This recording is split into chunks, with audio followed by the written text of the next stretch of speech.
कानून छा थो चवे अॼुकल्ह जे दौर में जेतिरो FIR खे ॾुखियो बणायो वियो आहे जो आम माण्हू जी ॿुधी नथी वञे या वरी असर रसूख़ इस्तेमालु करणो पवे थो। कानून छा थो चए त जेकॾहिं को माण्हू FIR जे लाइ वञे थो त जेको ड्यूटी अफ़सर आहे या SHO आहे उन बाबति कानून छा थो चए त आया हू बाउंड आहे to register the FIR? Sir जेको सेक्शन 154 आहे उन में क्लियर लिखियल आहे तव्हां कंहिं बि ॾोह जी फर्स्ट इंफॉर्मेशन ॾेई सघो था।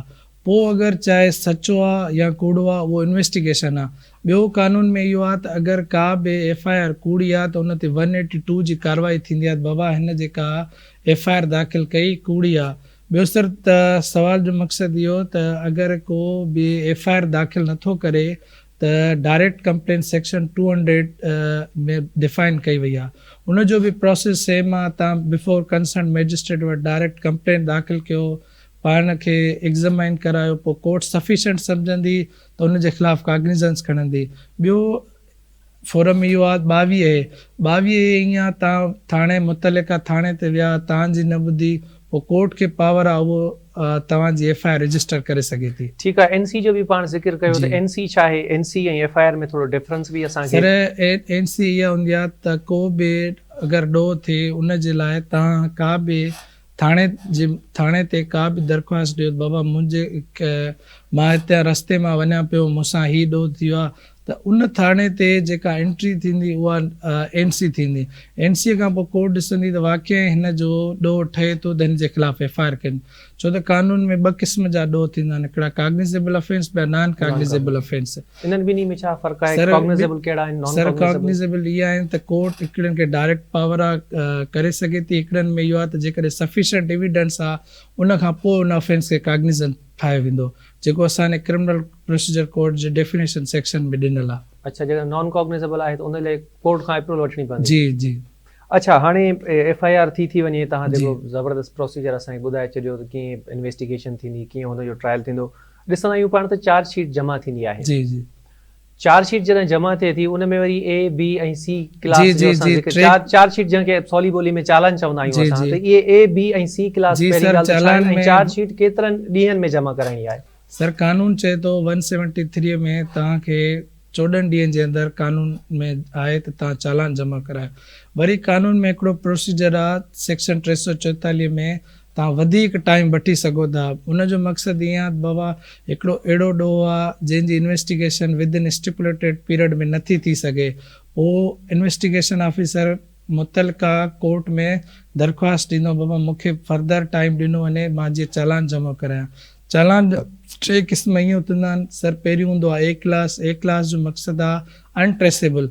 उनजो मक़सदु ईअं आहे ॾोह थियो त आहे पर अनट्रेसेबल आहे। जीअं लेट सपोज को ब्लाइंड मर्डर आहे, पुलिस सम्झे थी ही इन्वेस्टिगेशन नथो थी सघे, पोइ हू चालान जेका जमा करंदी उनखे का बि क्ल्यू न मिलियो, को ट्रेसेबल न थी सघे, उहो A क्लास थींदो आहे।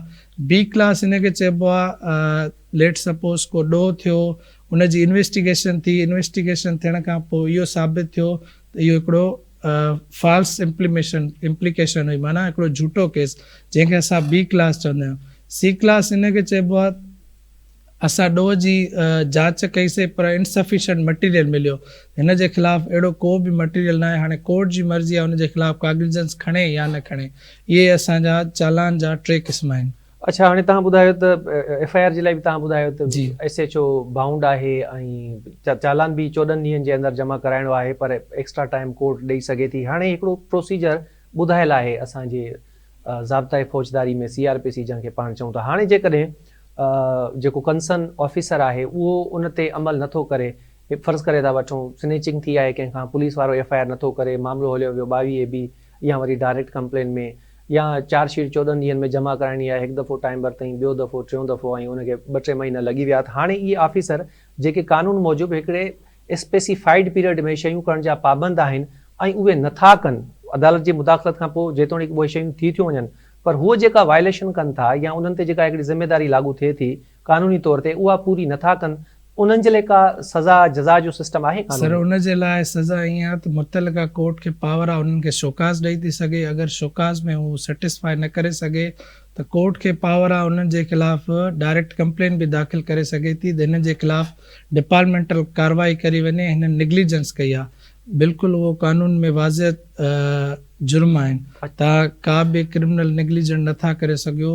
ऐं अगरि तव्हां हुननि जी इन्वेस्टिगेशन मां पहिरियां ॿुधायो तव्हां सेटिस्फाई न आहियो, तव्हां चेंज ऑफ इन्वेस्टिगेशन कराए सघो था। बाबा असांखे हिन माण्हूअ या हिन जांच ऑफिसर ते असांखे को बि एतबार न आहे, लिहाज़ा इहो केस हिकु ऑफिसर खां ॿिए ऑफिसर ॾे मुंतक़िल कयो वञे। अच्छा, ही इंक्वायरीज़ पाण ॾिसंदा आहियूं त जी। कुझु मैटर्स हूंदा आहिनि, IG खां बि थींदी आहे, SSP लेवल ते बि थींदी आहे, उन्हनि जो छा इम्पैक्ट आहे हिननि केस में? छो जो असांजो कानून त ॿुधाए थो त FIR रजिस्टर थिए थी त पोइ IO वटि केस वेंदो, इन्वेस्टिगेशन ऑफिसर जंहिंखे असां चऊं था 14 ॾींहंनि में चालान जमा कराईंदो ऐं उनखां पोइ केस अॻिते हलंदो। पर असां ॾिसंदा आहियूं त मुख़्तलिफ़ स्टेजिस ते जॾहिं केस हूंदा आहिनि उन्हनि में IG खां बि इंक्वायरी कराई वेंदी आहे या वरी SSP लेवल जी बि इंक्वायरी थींदी आहे, त उन्हनि जो छा इम्पैक्ट आहे हिन सर में? हिननि जो इम्पैक्ट ईअं आहे त हर ऑफेंस जी नेचर हूंदी आहे। अगरि को हाई प्रोफाइल केस आहे, जीअं तव्हां रिसेंटली ॾिठो हूंदो शाहनवाज़ कुंबर वारो केस, जंहिंमें IG साहब पाण नोटिस कयूं, लॉ मिनिस्टर साहब नोटिस कयूं। उन में छा हुयो, क्रिमिनल नेग्लिजेंट हिकिड़े SSP लेवल माण्हूअ जी पंहिंजी बि हुई ऐं DIG ख़ुदि हुन FIR में नॉमिनेटेड हो। त फेयर एंड इम्पार्शियल माना ॿिन्ही धुरियुनि खे मौक़े ॾियण लाइ हिकु गैर जानबदार इंक्वायरी लाइ कंहिं बाला ऑफिसर खे मुक़ररु कयो वेंदो आहे त हर पहलू ॾिसे त वाक़ई हुन जी का क्रिमिनल नेग्लिजेंस आहे या न आहे, या हिन ॾोह में आहे। त उन जे करे लॉ में इहो प्रोविज़न रखियो वियो, तव्हां हाई प्रोफाइल इन्वेस्टिगेशन या हाई प्रोफाइल इंक्वायरी माण्हुनि खां करायो, जीअं ख़बर पइजी सघे त सच ऐं कूड़ छा थींदो आहे। सही। अच्छा सी, हिकिड़ी शइ ॾाढी कॉमन आहे कराची में बि ऐं कराची खां ॿाहिरि जेके पंहिंजा ॿाहिराड़ी वारा इलाइक़ा आहिनि उते इहा शइ आम जाम आहे। FIR थी वई, इन जो मतिलबु आहे त पुलिस वटि लाइसेंस अची वियो। पोइ जेकर हाणे जवाबदार नथो मिले त उनजे भाउ खे ॿधणो आहे, उनजे सौट मासात खे ॿधणो आहे, ऐं ॿियो गाॾी जेका हूंदी आहे बिल्डोज़र उहो काहे अचिणो आहे, हुनजो घर वढाइणो आहे, उनजो फ़सुल बि बहिलाइणो आहे, ख़ासि करे मर्डर केसिस में। कानून चवे थो छा त जेकॾहिं मर्डर या अहिड़े संगीन नोयत जा जेकॾहिं के केस आहिनि त उन में सौट मासात खे बि ॿधो, उन में उनजे पीउ खे बि ॿधो, उन में उनजो फ़सुल बि बहिलायो, उनजे घर खे बि ड्रायो। सर कानून में इहो किथे बि न आहे लिखियलु त कंहिं ॿिए जे ॾोह जे मुतालिक़ ॿियो को माण्हू रिस्पॉन्सिबल आहे। कानून चए थो जंहिं माण्हू जे ख़िलाफ़ ॾोह जी FIR दाख़िल कई वई आहे या उन ते को ॾोह आहे त उहो पाण जवाबदार आहे। कंहिं ॿिए माण्हू लाइ इहो न आहे त हुनजे सौट खे, भाउ खे या कंहिंखे ॿधो वञे या हुनजे घर ते बिल्डोज़र कयो वञे।